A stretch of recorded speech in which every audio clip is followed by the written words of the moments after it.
मिचोली और गर्दन पकड़ने का खेल जीएसटी में चप्पल, साड़ी, नमक, तेल, हल्दी, तेजपत्ता, चाय पत्ती, कॉपी, कलम, पेंसिल, सारा पैसा गरीब का निकाल रहा है। एक भी रुपया घर में नहीं रहेगा। तो आप तो जिंदगी बर्बाद कर दिए। जिंदगी बची है क्या? तो आप उसमें जिंदगी तबाह कर दिए। दूसरी चीज, लगभग आप उठा करके देख लो, खाद की स्थिति देखो, किसान की देखिए, मजदूरों की स्थिति देखिए, एजुकेशन, हेल्थ को देख लीजिए कितना बजट भाग गया। हेल्थ के हालात को आप देखिए, उस पर कोई बजट नहीं है, एजुकेशन पर बजट नहीं है। तो 0.2% आप एक तो 20-25% लोन लेते हो घर के लिए। कौन घर बना लेगा 20-25% लोन में भैया? और 5 साल के बाद 0.2 की बात आप करते हो। तो ये पहले इसी तरह आप आंख में चोली का खेल खेलते थे। गैस सिलेंडर क्या हल किया गैस सिलेंडर का इसने? लगभग गैस सिलेंडर बंद हो गया, खत्म हो गया। गरीब आदमी के घर में तो गैस सिलेंडर ले ही नहीं सकता 900, 1200, 1800 रुपया में। कहां से भरेगा भैया गैस? कहां से आप हर महीना ये गरीब आदमी भरेगा?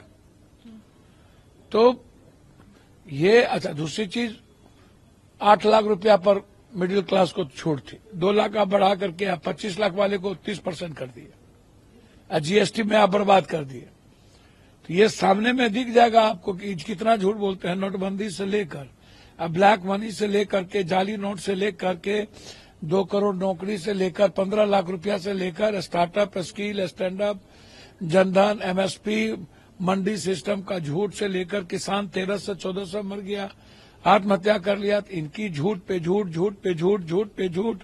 जब जब चुनाव आता है तो ये नया शगुफा छोड़ते हैं, झूठ बोलते हैं और दूसरे तरफ से तिगुना पैसा वसूलते हैं। ये इतना ही झूठ पब्लिक को ये लोग करते हैं। आप उठा के देखिए, मजदूरों का तो आधी भी मजदूरी नहीं बची। कोरोना के बाद इन्होंने क्या असर किया इस कंट्री का? कोरोना के बाद तो कुछ भी स्थिति नहीं है। जी। दिल्ली में चुनाव हो गए, इसके बाद आम आदमी पार्टी कह रही है, उम्मीदवारों को फोन कर रही है, बीजेपी 15-15 करोड़ रुपए का ऑफर दिया जा रहा है। देखिए, एक बात समझिए, जैसा रोपिएगा वैसा पाइएगा। रोपिएगा बबूल, खाइएगा खजूर। तो अपने लोगों को छोड़ के अरविंद जी बीजेपी को ला करके दिए तो बीजेपी तोड़ेगी। बीजेपी का तो धंधा ही है, फूट डालो, शासन करो। पहले शिंदे को फिर लात मार के भगा दिया, उद्धव ठाकरे जी के परिवार को भगाया, रेड्डी को भगाया, नीतीश कुमार को कई बार टीच किया, चिराग पासवान को भगाया, रामविलास जी अम्बेडकर के फोटो को फेंक दिया, परिवार में फूट करके उसके भाई को ले लिया। अब उसके भाई को लात मार के भतीजा को ले लिया। तो इनका तो महबूबा मुफ्ती के साथ देख लीजिए, जिस पर तुष्टीकरण की राजनीति का आरोप लगा था, उसके साथ ये समझो ये कुछ भी कर सकते हैं। ये बेंगलोर में सरकार गिरा दिया था, ये मध्य प्रदेश में सरकार गिराया, तोड़ दिया। ये कुछ भी कर सकते हैं, आप इसको समझ लीजिए। बीजेपी से आप डेमोक्रेटिक रास्ते की उम्मीद मत करिए और न ही अरविंद भाई से करिए। सु बाजे तो बाजे, चलनियो बाजे है, हमाम में सब नंगे। बड़े मियाँ तो बड़े मियाँ, छोटे मियाँ सुहान अल्लाह। सर, इसके साथ ही राज्यसभा में अपना भाषण दिया, 90 मिनट का ये भाषण था। कांग्रेस पर कई हमले बोले। उन्होंने कहा तुष्टीकरण किया जाता है और सबका साथ सबका विकास उम्मीद करना। भैया, तुष्टीकरण में महबूबा को देखिए ना, इनको तो कुछ समझ में आता नहीं है। इनको बात करनी चाहिए अमेरिका के ट्रंप राष्ट्रपति के बारे में, जिसने मेरी बेटी, बहन, मेरे भाई, मेरे पिता सबको अपमानित किया, जंजीर पहना दिया, देश का रेस्पेक्ट खत्म कर दिया।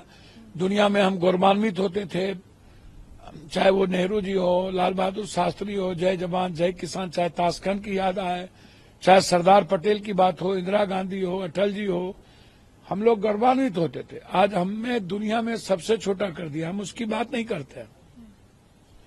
इतनी घिनौनी हरकत अभी तक हम अमेरिका के यहाँ एम्बेसी को रखे हुए हैं, बंद कर देना चाहिए, जवाब देनी चाहिए। हम उसकी बात नहीं करते हैं। आप अपने 11 साल के कामों की बात, वादों की बात, नोटबंदी क्या हुआ, अन्य चीजें की क्या स्थिति है, उस पर आप चर्चा नहीं करते हैं।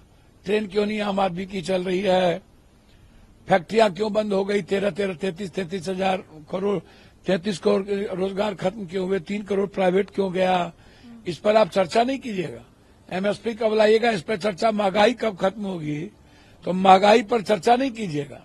सबसे ज्यादा महंगाई दुनिया में बढ़ी हुई है, दाल और सब्जी नहीं खा सकते हैं, तो कभी डुबकी लगा करके आप दिग्भ्रमित करते हैं, तो कभी 24 घंटा राहुल गांधी, प्रियंका गांधी या कांग्रेस। तो इतना नाम तो ये भगवान का लेते तो बेहतरनी पार हो जाता। जितना 3 बार आप कहते हैं पीएम है, तो फिर गाली देने की क्या जरूरत। 3 बार पीएम रहने के बाद यदि हिंदू खतरे में है वो, तब तो हमको चुल्लू भर पानी में डूब के मर जाना चाहिए। और 3 बार के बाद भी हमको नाम लेना पड़े विपक्ष का, कांग्रेस का, और उसमें भी राहुल गांधी। तो आप सोचिए कि जब हम किसी का नाम लेंगे तो इसका मतलब हमारे भीतर डर है कोई बात की। तो देश के पीएम को डर हो 3 बार पीएम बनने के बाद, और देश के मुद्दों पर बात नहीं, करेंसी पर बात नहीं, जीडीपी पे बात नहीं, पर कैपिटा इनकम पे बात नहीं, एजुकेशन और हेल्थ पर बात नहीं, 1 नेशन 1 एजुकेशन पे बात नहीं, फैक्ट्रियां कैसे निर्माण होगा, बिहार को आप विशेष पैकेज कब दोगे, झारखंड का जीएसटी कब दोगे, इस पर कोई चर्चा नहीं। बस एक ही रोते रहना है, गाली देते रहना है। यह परंपरा इस देश की नहीं रही है, परंपरा आदरणीय नरेंद्र मोदी जी ने ही शुरू किया है। तो इसका मतलब है कि नरेंद्र मोदी जी सबसे डरपोक पीएम बने और हमारी सारी पॉलिसी खत्म हो गई। नेपाल से भी डरे, बांग्लादेश में एएसआई का चीफ जाके बैठ जाता है, उस पर चर्चा नहीं होती। पाकिस्तान का वही हाल, वियतनाम, ताइवान, चाइना की मुट्ठी में चले गए। चाइना वैसे ही नेपाल के पोखरा में आके अपने आर्मी का बेस बना लिया, उस पर चर्चा नहीं। अमेरिका हमको औकात बता दिया सबसे, आजादी के बाद दुनिया में, जबकि आज तक कोई देश इस तरह का औकात नहीं बताया, उस पर चर्चा नहीं। बस एक ही रोना, कब्रिस्तान, शमशान, ईद, बकरीद, वक्फ, संभल, जमीन, ऊपर, आकाश, पताल, एक ही चर्चा, एक ही झूठ। 144 साल के बाद कुंभ लगा, हर 12 साल के बाद कुंभ लगा। कम से कम 3, 4, 5 हजार, 10 हजार के लगभग लोग मर गए। तो आप इसको समझिए ना, देश के पीएम को बात करना चाहिए 140 करोड़ लोगों की। ये कभी बोलेगा 84 करोड़ लोगों को, 85 करोड़ लोगों को हम अनाज देते हैं 5 किलो। अरे मेरे ही टैक्स का पैसा, अरबा चावल, तो समझिए ना हमारी कंट्री कहां है। बात करनी चाहिए इनको बेसिकली हेल्थ एजुकेशन पे, ये बात करते ही नहीं, भागते हैं और देश का रेस्पेक्ट घटा दिया।